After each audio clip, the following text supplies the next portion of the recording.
Thank you, everyone, for coming today. A huge thank you to the CNCF, the volunteers, and the staff, and everyone it takes to put on today's talk. I really appreciate some of your time. Today, I have a talk put together that was originally titled, You Can Deploy 1,000 Apps to Kubernetes, but Can You Keep Them Up to Date? My name is Liam Randall. I'm founder and CEO of Cosmonic, where we create enterprise WebAssembly. I'm co-creator of CNCF wasmCloud, former VP of Innovation at Capital One, and a longtime open source company builder. I built the very first Kubernetes company in 2014, acquired by Capital One. Before that, I did Corelight, which is built on Brozeek. That's a unicorn. I'm also an investor in a number of open source companies built around OS Query, Cloud Custodian, and many more. I'm incredibly passionate about open source. I love long distance swimming. I've got 3 kids, and I live in Washington, D.C. If you'd like to talk to me about winemaking, I'm available after the show as well. Let's get started with a few principles about platform engineering, some things that we want to align on, and maybe review a quick agenda. So we're going to start by having an honest look about the state of containers and orchestrators. They've gotten pretty good, but there's still some gaps that are fundamentally inherent in the technology we want to make sure that we align on. Then we're going to talk about what is WebAssembly. We're going to talk about the platform harness pattern, look at a couple of reference apps, and then hack a few things live on stage, which I think is always fun. I'm a big fan of the live demo. You know, we can all live and die by that together today, but I'm going to try it 5 times, so we'll see what happens. Some of the principles that we want to align to today are the principles of least privilege, secure by default, a limited blast radius. The talk is directed at platform engineers, so I'm assuming that many of you think very deeply about things like blast radius, how do I handle thundering herds, and the noisy neighbor problem. Those are the first principles that we're going to continue to go back to in today's talk. But first, a quick question for you, and I'll throw some swag. If you take those phones out, or keep your phones out, and hit that QR code, let me know who you are. For a couple of the questions today, you will have the ability to select multiple answers. For other questions, you'll just be able to select one. So I'll just give you guys a quick sec, just so I understand who's here in the audience, and hopefully I don't surprise somebody too much with those t-shirts. If you get more than one, please go ahead and get them out. That was even the wrong question, but this was the question for later. Where do you run your compute? And it seems like on-prem and AWS are the big winners here. We'll come back to that information later. But let's start with the venerable container. At this point, I'm sure everybody understands that containers are layers of information. But we oftentimes still suffer from security vulnerabilities. And let's get started with our first hacking demo. What I've done is I've created a simple web shell here and embedded it in a variety of containers to make a point. And what we're going to do is we're going to look at code that we've all seen before. It's code like log4j, code that is abused and not used the way that it was intended. It takes advantage of a common weakness that we find in containers, which is a violation of least privilege, bringing too many things into a container here. So some of us have even written code this bad. So what I've done is I've created a couple different containers for this fake company called PersonFacts. PersonFacts is the best PersonFacts. They're instant, they're fresh, and I've embedded it in a variety of containers here, one with Fedora, one with Ubuntu, one with Alpine, and one from scratch to show that we could have more minimal containers. But I want to just make sure that we all align on how bad this can be. And so with this web shell, I can actually just type / command here at the exec handler, and I can then pass commands. So if this were in your cloud and I were a threat actor, I might do something like, let's go maybe download the AWS CLI to this computer, or CLI. I'm not sure who I've offended with that pronunciation or not. And then I might try to do something like, let's make sure that we got it downloaded okay. This is the silliest web shell, but it does indeed work. It's not that much unlike the early versions of China Chopper, if you've seen it. And then you can see I've got this CLI downloaded, and I'm not going to go through the entire exploitation process here of what would happen. What did I do wrong here? But you could unzip this, instruct the command, and then start probing your infrastructure or look for lateral pivots around. And let's try to get this unzipped, because I think that's like the neat thing here. Unzip the CLI. Okay. All right, there we go. All right, so just to demonstrate, we could take this example a little bit further and start pivoting laterally through our infrastructure. If you'd like instructions for doing that in your cloud, and abusing STS and things like that, I'm happy to get with you afterwards. But really what I'm trying to just show is this idea that containers oftentimes let us down in their fundamental properties in one of their designs. My only goal here is to deploy a function to the web, and yet I'm thinking about operating systems. I may only need to use file in and file out for my function, but I'm ending up giving my threat actor access to things like TCP and UDP sockets and things like that. It's one of the things that we find if you start monitoring these things. It's a very common thing that's abused in containers, and this is one of the fundamental flaws that we're gonna lead to when we talk about why we need a better abstraction for platform engineering and tech. Well, what about containerized platforms? You know, there's Kubernetes, but there's honestly some other technologies that are getting really good. Things like AWS Lambda has been great for a long time, or Knative. You know, when we think about these things from a technology point of view, we've all lived through these epics of tech. You know, going back 20 years, we all started with the same idea of, I have a single application mapped to a full computer. This is crazy. I have all this unused capacity, all of this overhead. And the question we ask ourselves at each one of these fundamental epics was, how do I platformize this? How do I share this layer? How do I get multi-tenancy and higher density to save money, to save time, to save cost? And whether we're talking about CPUs with VMs and VMware, with data centers, with AWS and having a shared data center, or with operating systems and orchestration with containers and Kubernetes, we're still asking ourselves that same question. How do we get multi-tenant? How do we save money? How do we platformize? So let's do a quick example of one of the fundamental weaknesses that still remains in this layer. And we're going to take a look at Knative. If you're not familiar with Knative, it is fabulous software. It originally was out of Google, and it's designed to be sort of a lightweight functions as a service. It's usually deployed on top of Kubernetes. So what I've done here is I've just pulled out Knative, and I'm running a couple functions here, including a node function that has scaled to 0. So it's no longer in the pod's memory here. This is a common problem that we want to demonstrate. The first was security. The second here is the cold start problem of what happens when we have to start a container from scratch that hasn't been loaded. Technologies like Knative and AWS Lambda still use containers underneath the hood.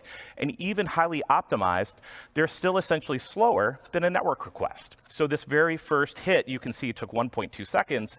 And if I run additional hits, they go much, much faster. You can see this one is a fraction of a millisecond. If I hit it again here locally, it's about 1 millisecond. And so these platforms are very good, but they suffer from this problem called the cold start problem. Now, why do you really care about that? Because there's 100 tools out there on the floor that will help you to manage this problem.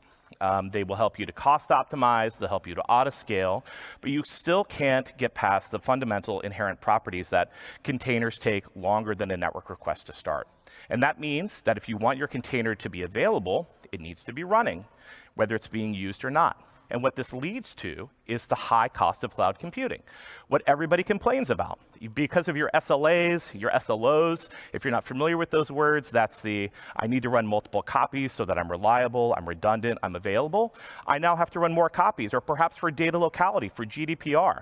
You're now spinning up more and more regions. So your cost per application is getting worse with Knative. And Knative and AWS Lambda are not bad technologies. They're great technologies, but they're held back by the abstractions that we've embraced 10 years ago now at this point. So this high cost of today's containers is this second big problem. And it also impacts the density that you can run at. Here on my laptop, if I were to continue to scale, I found that I could lock up my local MacBook. Now, that's not really representative of a production use case where you're optimizing it on Linux, but it is representative of the problem. That if you're running hundreds of containers on a Kubernetes node, you're typically doing pretty good. It means you've got your images, right sized down to pretty small. You're not using a bunch of 2 gig Java images or something like that. But this density is now the third problem that we have with containers. They are inherently insecure. They're open by default. The cold start problem, and this density problem that we have here. And this cold start problem is something that people like AWS have been optimizing for years, but even they have trouble getting it past a network request, which is about 30 seconds. Now, you've got a little bit of a preview here of coming attractions. When we get to WebAssembly, one of WebAssembly's unique properties that we have enabled through going back to first principles is this incredibly small cold start time. It's so small, in fact, that it's less than a network request, even if we were in the same data rack. So it's an incredibly powerful technology when we get to it here. But let's talk about the final and the biggest problem with the way that we build today's platforms. And I like to refer to it as the original sin of platform engineering. Now, in the audience, we've got an audience full of platform engineers here, and you are all good people, and you're very kind, and you all want to help your developers to go faster and to check all of those enterprise boxes so that they can just do what they need to do, build functions and deploy them. But the golden template ends up becoming this original sin of platform engineering. What happens is we'll pull together something, typically Java Spring Boot, and we'll include all of our enterprise goo. It'll have messaging, it'll have one Kafka, one Kubernetes, one Lake, one OTel, all of our corporate services that we have in here. But as soon as a developer copies that template, they are on their own. And we end up in the world's worst position, where we have 5,000 teams that each patch one vulnerability, the same vulnerability, one time. And what we really want is a world where one team can patch 5,000 vulnerabilities at once. And the problem's even worse, because our code is not compatible across application frameworks. It's not compatible across languages. And while, yes, containers and Kubernetes are theoretically portable, what happens is that they get anchored into a place and a time, into a control plane. If you're implementing and building on VMware Broadcom today, you are likely stuck there even if you're in containers, because you're using all of these local platforms. Platform engineers don't build a single platform. We integrate and orchestrate platforms of platforms. And this opportunity means that we end up stuck in one place with this original sin of platform engineering. So while people complain about the high cost of today's clouds and cold starts and idle infrastructure and security, what they're really complaining about are these first principle problems with the design of the platforms themselves and the inherent cases. That by default, containers are open. And it does not mean that you cannot lock down your containers or minimize them through wonderful projects or doing things like from scratch containers. Containers suffer from high cold start times, which leads to the high cost of idle infrastructure. They're often bloated, which leads to lower density per system. They're anchored in place. And the killer for me, what I found most painful in my previous role owning platform engineering, is that I'll have 5,000 teams fixing the same vulnerability one time. So how do we solve this problem? Now, may I ask, who's heard of WebAssembly? Okay, I can't see any of you, so I'll just guess some of you. Maybe none, maybe all of you. I can't really see with the lights, to be honest. WebAssembly is kind of a hard technology to wrap your brain around, and I hope in the next 10 minutes that I can help you to really understand it very deeply and why you should think about it as another alternative with containers, with virtual machines, and with clouds for your on-premise infrastructure. So WebAssembly is a bytecode target. It may sound a little bit like Java. It's not all that different, but one of its fundamental reasons that it's different is that it's open. It's a W3C standard on the same level as HTML, CSS, and JavaScript. It has been adopted at a pace like which we've seen nothing else be adopted. It already has billions of users. You're actually probably using it right now when you should be listening to me. If you've got Google Docs open, you're using WebAssembly. If you're on a Zoom call and you've got your background filter, you're using WebAssembly. In the back, watching Amazon Prime Video, you're using WebAssembly. They don't target 8,000 unique devices or build 8,000 binaries for Amazon Prime. They target WebAssembly. Think of it like the tiniest virtual machine. But it's a virtual machine and an ecosystem that is designed with first principles. Now, like a lot of good things, it started in the browser.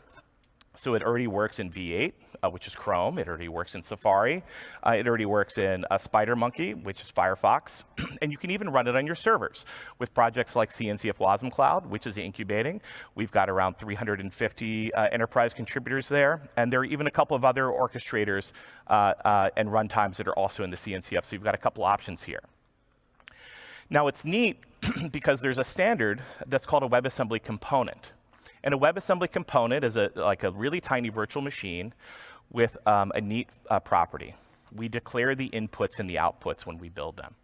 And what this means is that we know how to lock it down. We know that if it only needs file I/O or standard in and standard out, we don't even give it access to streams. We don't even give it access to fork and other things like the POSIX type system calls.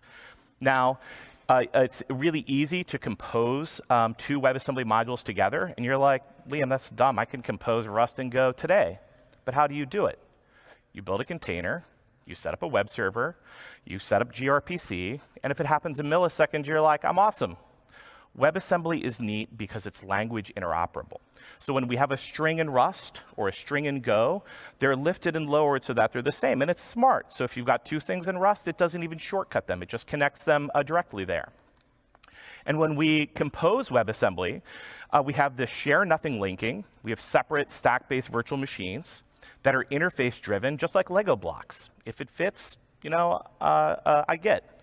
And it all happens within a single process. So these WebAssembly cross-process accesses happen in nanoseconds. They're lightning fast, especially when we compare them to traditional sort of microservices that would happen over a network boundary, even on a localhost or something like that. So I think you can probably already see where we're going with this. WebAssembly is a little bit like Lego blocks. What if we have a platform Lego block, like a platform harness that the platform engineers can maintain? And what if we give our users a really tiny harness that they can maintain? And that's exactly what we're doing in CNCF wasmCloud, is that sort of approach where we can minimize, embrace the principle of least effort, of least code, of least surface area, and give our developers these tiny functions. Now we have the advantage of every one of these little Lego blocks, as you'll see shortly, is versioned. So standard in has a version, standard out has a version. You can create your own contracts for things like business contracts or GPIO or whatever your business case is, and those all get versioned. So you can start to maintain them independently, and we're one step closer to this world where one team can maintain 5,000 apps at once. We'll do a demo in a moment.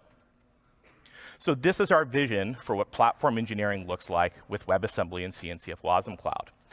You have language interoperable platform harnesses that are maintained centrally, empowering developers to choose their business logic approach in the language of their choice. What's neat about WebAssembly is because these are these highly structured interfaces, is that we can design them to be pluggable. So in the wasmCloud community, we've created pluggable interfaces for common platform engineering components, things like key value, things like authentication and secrets. So with secrets, for example, you can choose to use HashiCorp Vault. Maybe you're on your old Broadcom interface. You migrate to AWS and you want to use AWS Secret Manager. Hot swap at the platform layer, the developers don't even know. Maybe you want to use Kubernetes secrets. You can swap that in, and so forth. And you're not stopped from doing tight couplings. People talk about all the amazing power of Valkey and the new performance gains that they're getting out of it. If you've looked at the options for Valkey, there's many. Maybe a generic key value interface doesn't let you access those options. You're not prevented at all from tightly coupling to specific interfaces. And we've had vendors like Cloudflare, who partner with Fortune 50 banks, implement their own interfaces in the wasmCloud ecosystem so that platform engineers can still choose to tightly couple with an interface if you'd like to. So what does this world look like? Now I can suddenly take my components, I can run them across different language runtimes, and because they're pluggable, I can easily run them on any cloud, on any edge, or any Kubernetes, including your own. That's a powerful statement when we're looking at it. So let's look at a demo. Now, all these slides will be open, by the way. I see a bunch of people taking pictures. I'll put them up on the slide share. I want you to have them. I want you to take this message and be able to communicate it to your teams. I'm an open source guy by heart. I do work at a company that helps companies do this, but I'm more concerned about building the community and the effort in the ecosystem in CNCF wasmCloud. So this is a sample application we're going to look at, and we're going to dive through those problems we saw with containers and look at them through the lens of WebAssembly, and we'll see how, by going back to first principles, WebAssembly changes this. Now, this app is a little complicated because we're using it in multiple demos this week, but the parts I want you to look at are this little platform harness piece and this user component. Now, the theory behind this app is that it's some sort of rules engine for interbank transfers, and any bank can post their own rules into the platform. So locally here on my laptop, I can actually run 10,000 of these tiny little components, and I use less than a gig of memory. You'll see in a moment when we take a look at them. So let's dive into the app here. I think the demo's here. All right, great. So this code is up on GitHub already, but I'm going to look at one of the developer harnesses first. And it's a very simple file when you're looking at it. The developer is just writing Go code. And it looks like there's not a lot of Go code here because there's not, because we're actually importing these platform harnesses where we have authentication and tracing and messaging and HTTP and all of those things that may have vulnerabilities that we want to maintain for all of the developers here. And what I find to be really neat about this application is the fundamental size here. So I've pulled up and compiled one of these things, or we can do it on disk either way. Where am I? wasmPay, camera, build. All right, is that okay in the size-wise in the back of the room there? Now there's a couple different WASM components here that are compiled, and one of these is 7 kilobytes. I said 7 kilobytes. That is the user component. And when we compose it together with the harness, it's still only 265 kilobytes. Really, really tiny. Now, why is this so much smaller than if I'd put this, compiled this as a Go app like I did in the web shell? Even if I put it in a from-scratch container, it's still a few megs. Or if I put it into an Alpine container, it's even bigger. Or from Ubuntu, or whatever image you're using. It's because the only thing I have here are the functions necessary for that particular app. There's no additional interfaces. There's nothing beyond the least that we need to get here. And when we think about why this was designed this way, WebAssembly was originally built and designed for the browsers. The backstory is actually kind of amazing. This great developer over at Google named Alon Zakai had one of those ideas that is so dumb, it's brilliant. He said, what would happen if I cross-compiled C code, transpiled it to JavaScript? And everyone in this room remembers this day. It was in 2012. You were on Reddit. Maybe you're still an old Slashdot, not sure about your history. And right at the top of the page was run Doom in your browser. And you're like, man, they're running Doom on everything these days. And you clicked on it, but this felt different because it resized for the window and it was performant. And you're like, whoa, what the heck is this? And then you look behind the scenes because you're curious, you're into tech and you just love to understand how things work. And you're like, wasm.js, transpiling C to JavaScript, this is an abomination. And it was an abomination, but it was the start of a brilliant idea. The browser engine manufacturers at Firefox and at Chrome started to optimize those hot paths, and in 2016, a standard was formed called WebAssembly. And since then, a group of us out of the Bytecode Alliance and many other organizations, this is open, so there are literally tens of thousands of contributors that are helping to build this, have been creating the ecosystem and the community to enable these results. This is supported by your compilers. All of your static tools that compile to LLVM, Rust, C, C++, compile right down.